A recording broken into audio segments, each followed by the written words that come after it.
Good morning. Last semester में આપણે peptide કોને કહેવાય અને પેપ્ટાઇડનું વર્ગીકરણ કઈ રીતે કરી શકાય।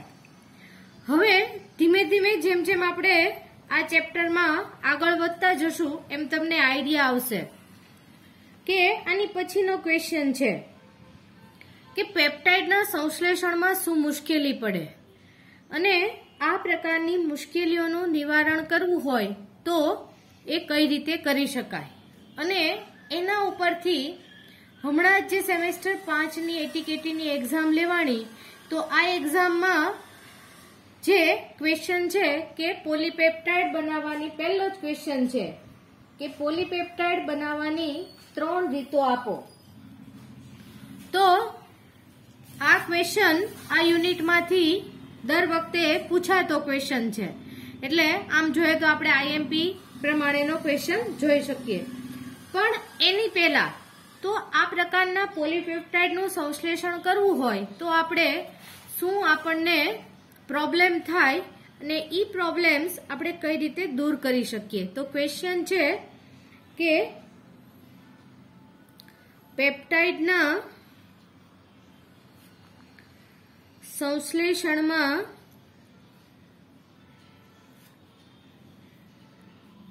શું મુશ્કેલી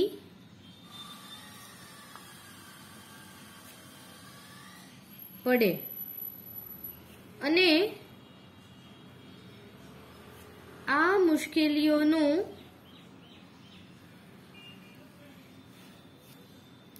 નિવારણ શી રીતે કરવામાં આવે છે। હવે આપણે લાસ્ટ લેક્ચરમાં જોયું હતું કે બે પ્રકારના એમિનો એસિડ એકબીજા સાથે જોડાય અને ડાયપેપ્ટાઇડ બનાવે, 3 એમિનો એસિડ જોડાય તો ટ્રાયપેપ્ટાઇડ બનાવે, જે આપણને બહુ ઈઝી લાગે। પરંતુ પ્રત્યેક એમિનો એસિડ પાસે એક એમિનો અને એક કાર્બોક્સિલિક એમ બે સમૂહ આવેલા હોય।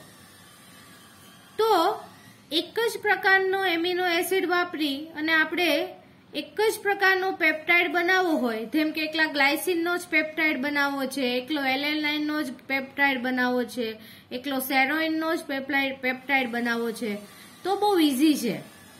પણ જુદા જુદા એમિનો એસિડ વાપરી અને ચોક્કસ પ્રકારનો પેપ્ટાઇડ બનાવવો હોય તો મને મુશ્કેલી પડે। શું કામ? તો કે પ્રત્યેક એમિનો એસિડ પાસે એક એમિનો અને એક કાર્બોક્સિલિક ગ્રુપ આવેલું હોય। તો આ એમિનો એસિડ કોઈ પણ છેડાથી જોડાઈ શકે। હવે અહીંયા હું તમને એક ઉદાહરણ આપું કે મારે ગ્લાયસિન, એલેનાઇન આ પ્રકારનો એમાં પણ અહીંયા આગળ H લખેલું હોય અને અહીંયા આગળ OH લખેલું હોય। તો કે આ પ્રકારનો એમિનો એસિડ ગોઠવાયેલા હોય એવો મારે એક પેપ્ટાઇડ બનાવવો છે। તો અહીંયા આગળ શું મુશ્કેલી પડે? તો ગ્લાયસિનનું બંધારણીય સૂત્ર છે NH2 CH2 COH, જેને આપણે શોર્ટમાં લખીએ છીએ GLY, અને એલેનાઇનનું છે NH2 CH CH3 COH। હવે આ પ્રકારનો પેપ્ટાઇડ બનાવવો હોય તો અહીંયા આગળથી આ પ્રમાણે આપણે સંકલન પ્રક્રિયા કરીએ એટલે પાણીનો અણુ દૂર થાય અને NH2 CH2 CO NH CH CH3 COOH। તો કે આ એક પ્રકારનો ડાયપેપ્ટાઇડ બન્યો। તો આ કયા પ્રકારનો કહેવાય? તો કે ગ્લાયસિન, એલેનાઇન, OH, H પ્રકારનો ડાયપેપ્ટાઇડ બન્યો। હવે સાથે સાથે હું તમને H અને OH કેમ લખ્યા એ પણ સમજાવી દઉં। H અને OH એવી રીતે બતાવે છે કે આ પ્રકારનો પેપ્ટાઇડ બનાવવાનો હોય તો એ રીતે બનાવવાનો કે જેમાં અહીંયા ગ્લાયસિન પાસે H લખ્યું છે, એનો મતલબ કે ગ્લાયસિનનો NH2 છેડો મુક્ત રહે। અને અહીંયા ALOH લખ્યું છે, જે બતાવે છે કે એલેનાઇન નો કાર્બોક્સિલિક છેડો મુક્ત રહે. હવે આ પ્રકારનો ડાયપેપ્ટાઇડ બની ગયો, પણ આ આપણને થિયોરેટિકલ ઓન પેપર જે લાગે છે એ પ્રેક્ટિકલી દર વખતે શક્ય હોતું નથી. આની બીજી શક્યતા આમ પણ રહે, ગ્લાયસિનનો એમિનો અને ગ્લાયસિનનો કાર્બોક્સિલિક પણ જોડાઈ શકે. આપણે એને કોઈ પણ રિએક્શન કરીએ ત્યારે એવું નક્કી જ ન હોય કે ગ્લાયસિનનો કાર્બોક્સિલિક અને એલેનાઇનનો એમિનો જોડાશે, કારણ કે આ બંને પાસે પણ મુક્ત કાર્બોક્સિલિક અને એમિનો જે છે, તો મારી પાસે આ શક્યતા પણ રહે. આ શક્યતા 1 અને આ જે છે એ શક્યતા 2 લખું છું. જેમ કે પહેલા alanine NH2 CH CH3 COOH, આ છે એલેનાઇન, અને એના પછી છે ગ્લાયસિન NH2 CH2 COH, આની કહેવાય ગ્લાયસિન. તો આ પ્રમાણે પણ શક્યતા રહે, NH2 CH CH3 CONH CH2 COOH. તો આ કયા પ્રકારનો બન્યો? તો કે આ બન્યો H ALA GLY OH પ્રકારનો બન્યો, જે ખરેખર મારે જોતો જ નથી. મારે આ પ્રકારનો ડાયપેપ્ટાઇડ જે હોય એવો મારે પોલીપેપ્ટાઇડ બનાવવો છે, અને આવો બને છે. તો પોલીપેપ્ટાઇડ, ટૂંકમાં હું તમને એ સમજાવવા માંગુ છું કે પોલીપેપ્ટાઇડ બનાવવામાં સૌથી વધારે આ મુશ્કેલી પડે, કારણ કે પ્રત્યેક એમિનો એસિડ પાસે એક મુક્ત અને એક મુક્ત એમિનો અને એક મુક્ત કાર્બોક્સિલિક એમ બંને સમૂહ આવેલા છે. એટલે બંને એમિનો, કોઈ પણ એમિનો એસિડ જે છે એ એના બંને છેડાથી જોડાવા માટે સક્ષમ છે. અને એના માટે શું થાય, આપણે જે ચોક્કસ પ્રકારનો પોલીપેપ્ટાઇડ જોઈએ એ ચોક્કસ પ્રકારનો આપણને પોલીપેપ્ટાઇડ ન મળે, એની બદલે એની સાથે સાથે ઘણા બધા બીજા પોલીપેપ્ટાઇડ મળે. તો આપણે કેમિકલી અને રિએક્શનની રીતે જોઈએ તો આપણે જે બનાવવું છે એ ન મળે, અને એ સિવાય બીજું બધું બને તો આપણી રિએક્શન પ્રોપર થઈ કહેવાય નહીં. તો એ જે સંશ્લેષણ, જે સિન્થેસિસ કરીએ, તો આ સિન્થેસિસમાં શું મુશ્કેલી પડે એ અમે તમને પ્રેક્ટિકલી, એટલે કે તમને એમિનો એસિડનું ઉદાહરણ આપીને સમજાવ્યું. હવે હું તમને થિયોરેટિકલ સમજાવું છું કે એક જ પ્રકારના એમિનો એસિડ વાપરીને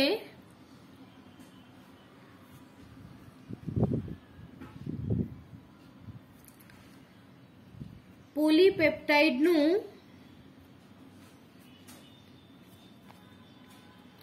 સંશ્લેષણ કરવું હોય તો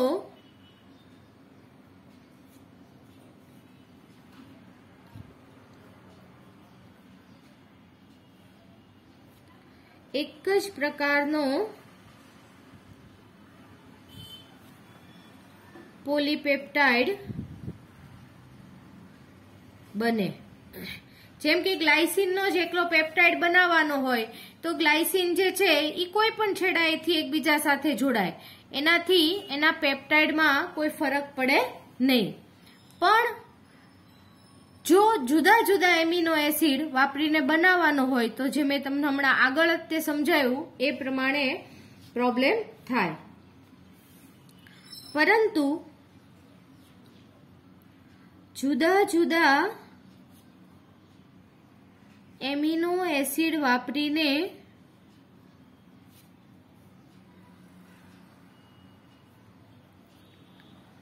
એક જ પ્રકારનો પેપ્ટાઇડ નું સંશ્લેષણ કરવું હોય તો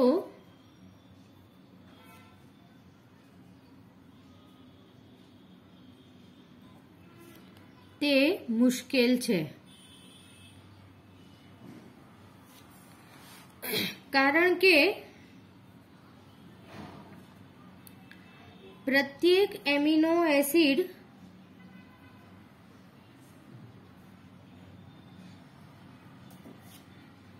एक कार्बोक्सिलिक અને એક NH2 સમૂહ ધરાવે છે.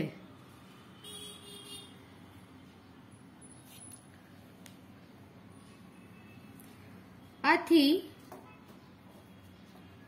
જુદા જુદા બે એમિનો એસિડ વાપરીને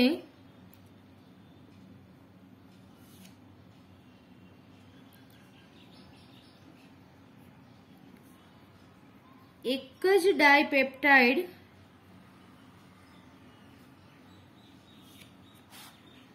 બનાવવો હોય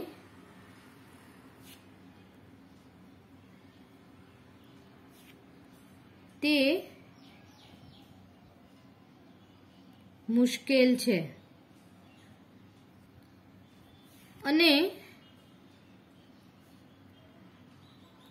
આ પરિસ્થિતિમાં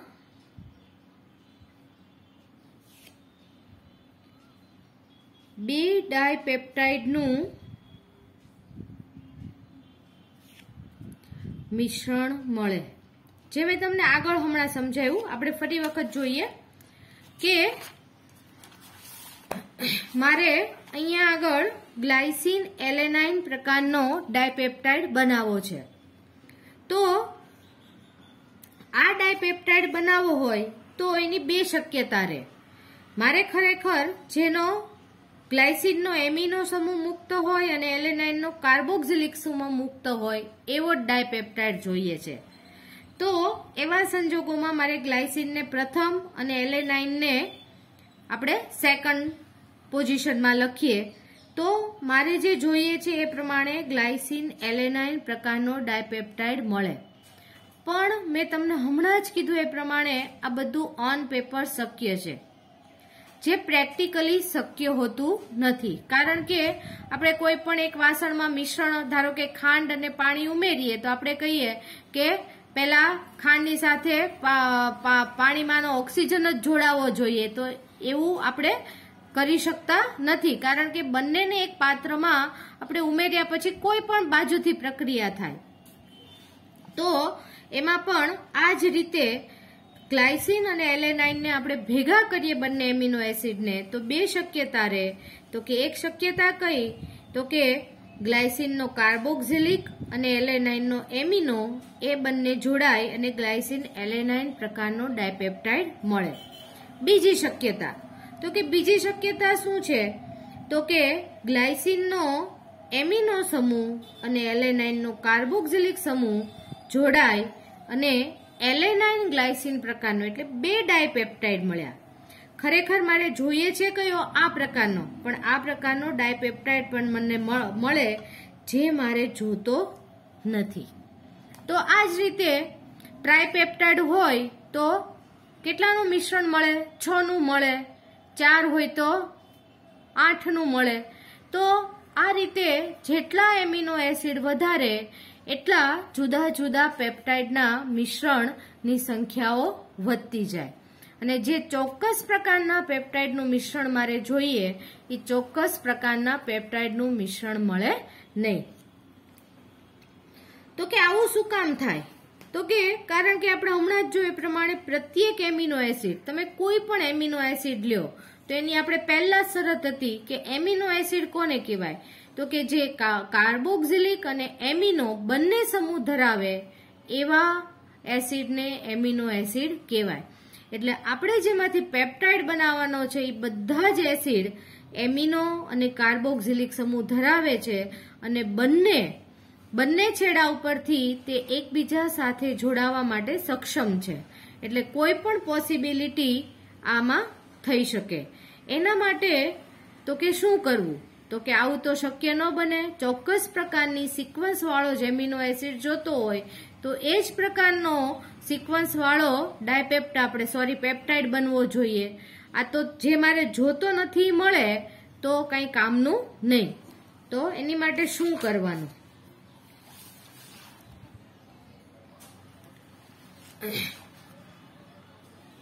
કારણ કે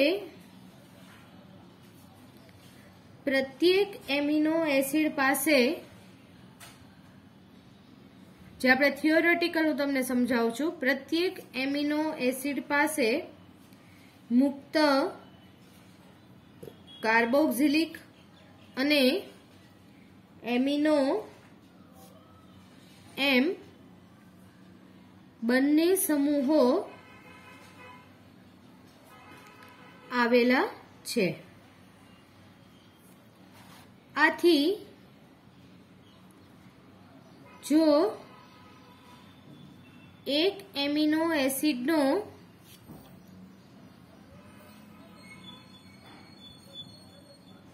કાર્બોક્સિલિક સમૂહ બીજા એમિનો એસિડના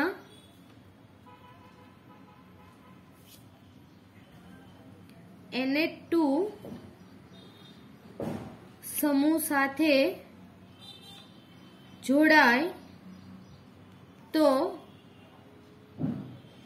એક ડાયપેપ્ટાઇડનું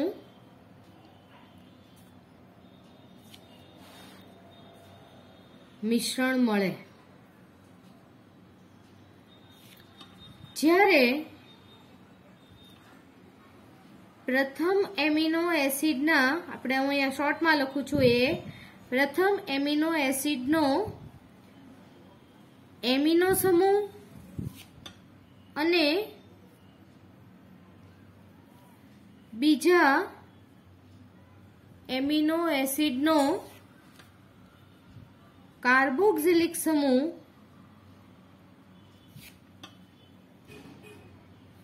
એકબીજા સાથે જોડાય તો બીજા પ્રકારના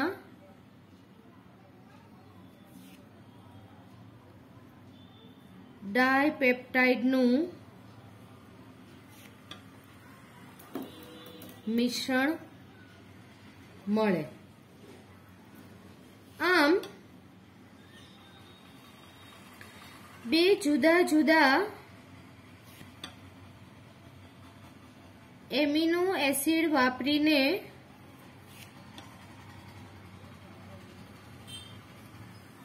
સંશ્લેષણ કરતા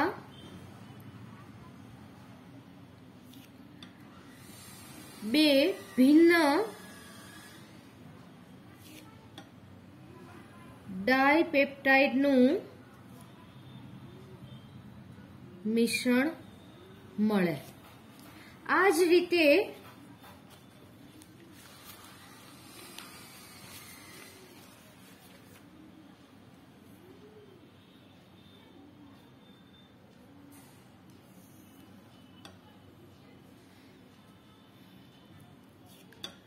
જો જુદા જુદા 3 એમિનો એસિડ વાપરીને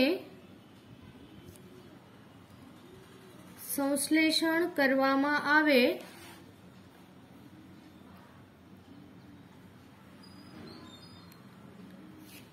તો 4 ટ્રાયપેપ્ટાઇડનું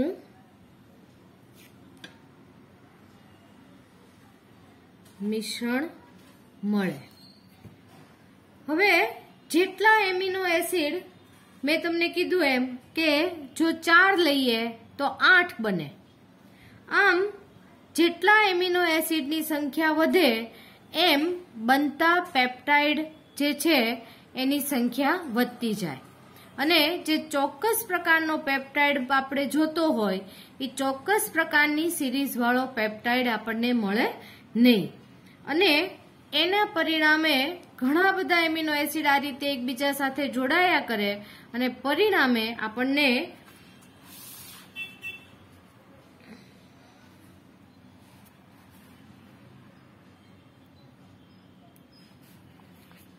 આમ જુદા જુદા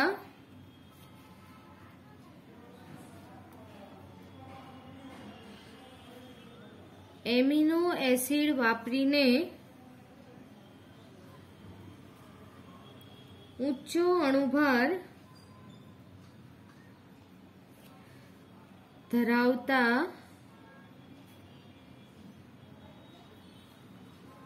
પોલીપેપ્ટાઇડનું સંશ્લેષણ કરવું હોય તો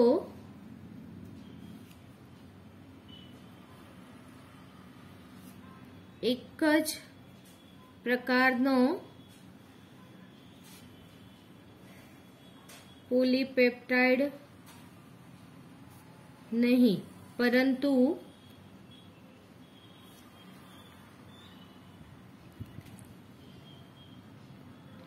અનેક પ્રકારના પોલીપેપ્ટાઇડનું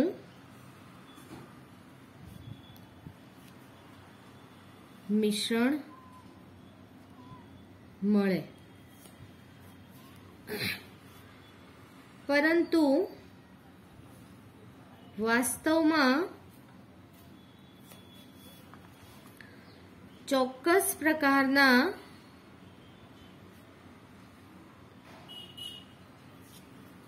એમિનો એસિડ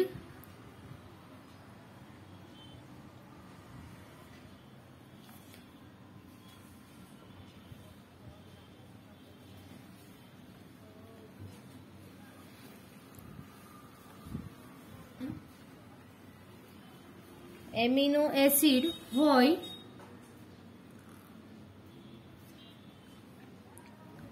તેવા પ્રોટીનના સંશ્લેષણ માટે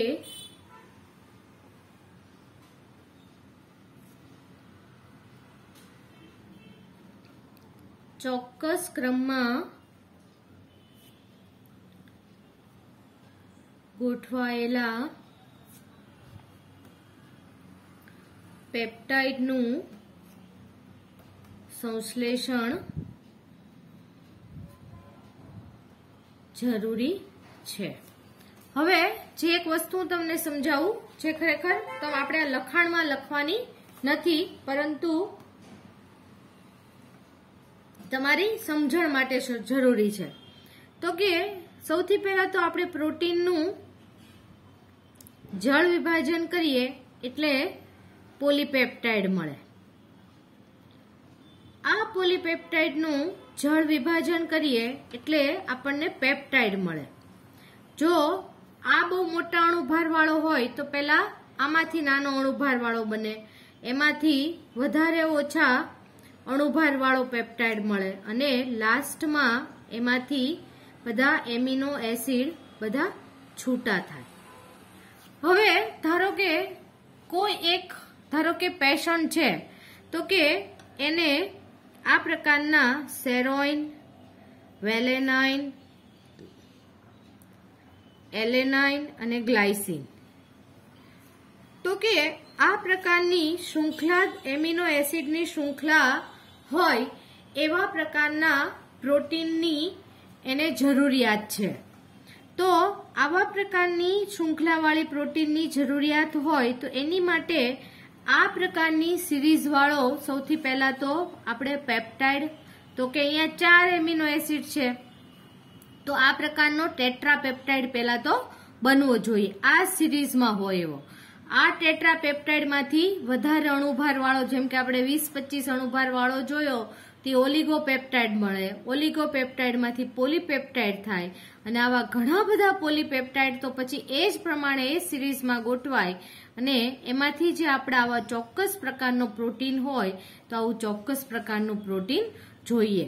તો એની માટે તો કે આવા પ્રકારના આવી રીતે ચોક્કસ ક્રમમાં ગોઠવાયેલા પેપ્ટાઇડ હોય એવા પેપ્ટાઇડનું સંશ્લેષણ જરૂરી છે.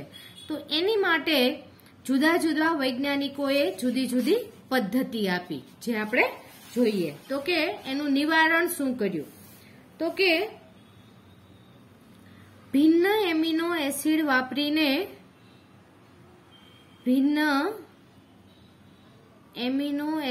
વાપરીને એક જ પ્રકારના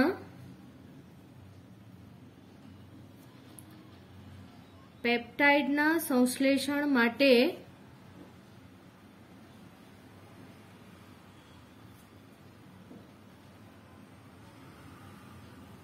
જુદા જુદા વૈજ્ઞાનિકોએ જુદી જુદી પદ્ધતિ આપી.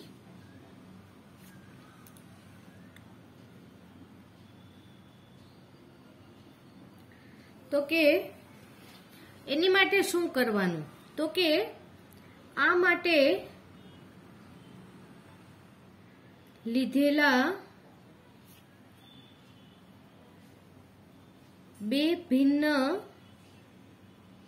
એમિનો એસિડ માંથી કોઈ એક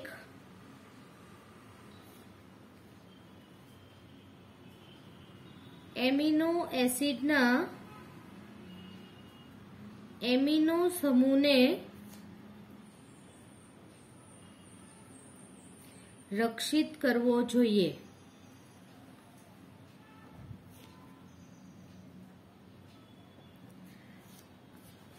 આ માટે એટલે કે તેને પ્રક્રિયામાં ભાગ લેતો અટકાવવામાં આવે. NH2 સમૂહને એવા પ્રક્રિયક સાથે જોડવામાં આવે કે જે આપણને પ્રક્રિયા દરમિયાન કોઈ પ્રક્રિયામાં ભાગ જ ન લઈ શકે, એટલે કે એનો એક છેડો બ્લોક કરી દેવામાં આવે. તો આ માટે જુદા જુદા 4 રક્ષણકર્તા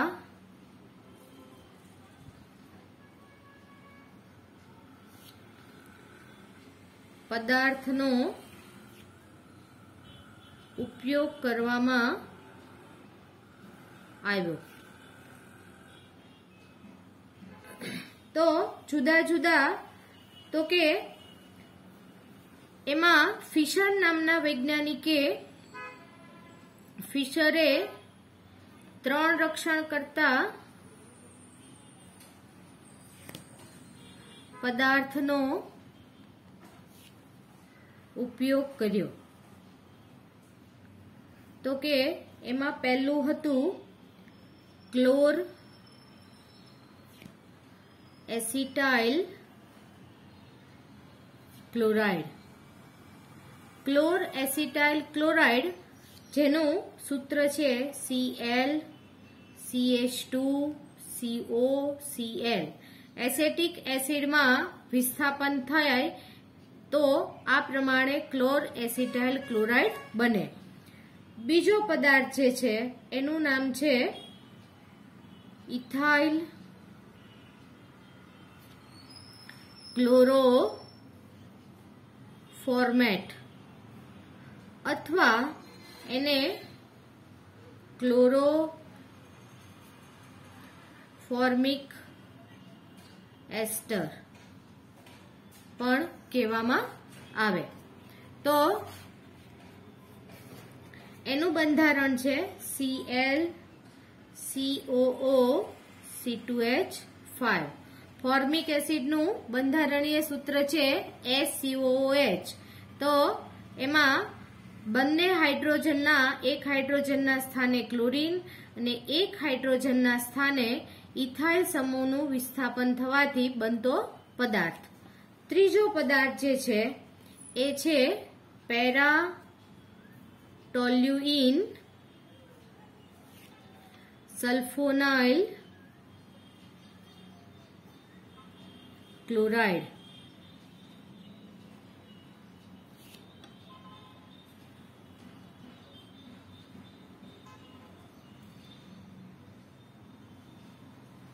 SO2Cl CH3. એકલું CH3 હોય તો એને ટોલ્યુઇન કહેવાય. એના પેરા સ્થાનમાં SO2Cl સમૂહ લાગેલો છે એને સલ્ફોનાઇલ ક્લોરાઇડ કહેવાય. તો પેરાટોલ્યુઇન સલ્ફોનાઇલ ક્લોરાઇડ. તો ફિશરે જુદા જુદા એમિનો એસિડના સંશ્લેષણ માટે આ પ્રમાણે જુદા જુદા 3 રક્ષણ કરતા પદાર્થનો ઉપયોગ કર્યો. જ્યારે બર્ગમેન નામના વૈજ્ઞાનિકે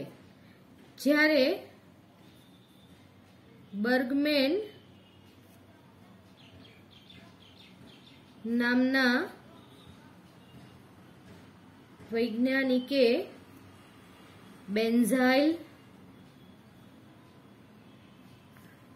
ક્લોરોફોર્મેટ પદાર્થનો ઉપયોગ કર્યો, જેનું બંધારણ છે Cl COO CH2 C6H5, જેને કહેવાય બેન્ઝાઇલ ક્લોરોફોર્મેટ. તો બર્ગમેને આ પદાર્થનો ઉપયોગ કર્યો.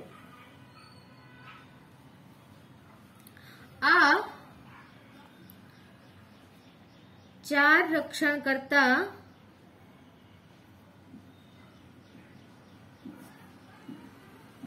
પદાર્થનો ઉપયોગ કરી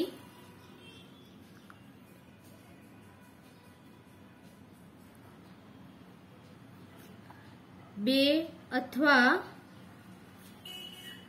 2 કરતા વધારે એમિનો એસિડનો ઉપયોગ કરી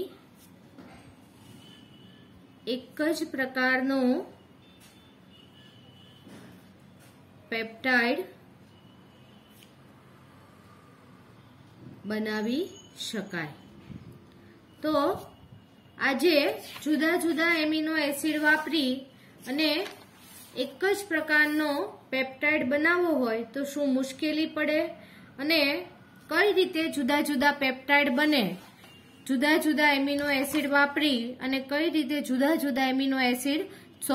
જુદા પેપ્ટાઇડ બને એ મેં તમને સમજાવ્યું. અને આ જ રીતે જુદા જુદા એમિનો એસિડ વાપરી અને ચોક્કસ ક્રમમાં એમિનો એસિડ ગોઠવાયેલા હોય આવો પેપ્ટાઇડ બનાવવો હોય તો એ આપણે જે મુશ્કેલી હતી કઈ રીતે આપણે દૂર કરી શકીએ એ આપણે જોયું. અને આ મુશ્કેલીને દૂર કરવા માટે આપણે કયા વૈજ્ઞાનિકે કયા આપણને પદાર્થ આપ્યા જે રક્ષણ કરતા પદાર્થ. તો નેક્સ્ટ લેક્ચરમાં આપણે જુદા જુદા રક્ષણ કરતા પદાર્થનો ઉપયોગ કરી જુદા જુદા એમિનો એસિડમાંથી આપણે ચોક્કસ પ્રકારના પેપ્ટાઇડ બનાવી શકશું. અને એના પછી હું તમને થોડા પ્રેક્ટિસ માટે પણ થોડા પેપ્ટાઇડ બનાવવા માટે આપીશ કે જેથી તમે તમારી રીતે પણ હું ક્લાસ આપણે ઓફલાઈન હોય તો હું ચાલુ ક્લાસે તે દરેક સ્ટુડન્ટ પાસે લખાવતી હોઉં છું કે તમે મારી હાજરીમાં લખો તો તમને કોઈ ડાઉટ હોય અથવા તમે કાંઈ અટકો તો આપણે એ દૂર કરી શકીએ. પણ કાંઈ વાંધો નહીં, હું તમને આપીશ ઓનલાઈનમાં પણ જે તમે. અને બાકી પણ મેં અગાઉ કીધું છે તમને કોઈને કંઈ ડાઉટ હોય તો તમે મને વોટ્સઅપમાં પૂછી શકો છો. Okay, thank you.